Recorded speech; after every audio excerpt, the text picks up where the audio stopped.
abuukoe dhufaan jira anoo si barbaacha barii ka'ee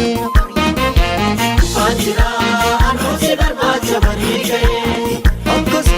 abuukoe dhufaan jira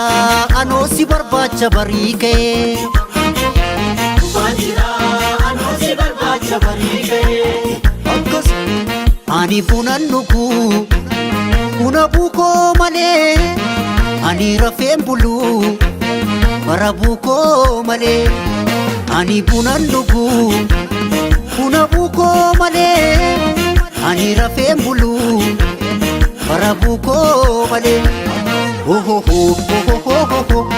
ho ho ho he he he he he he he he he he he he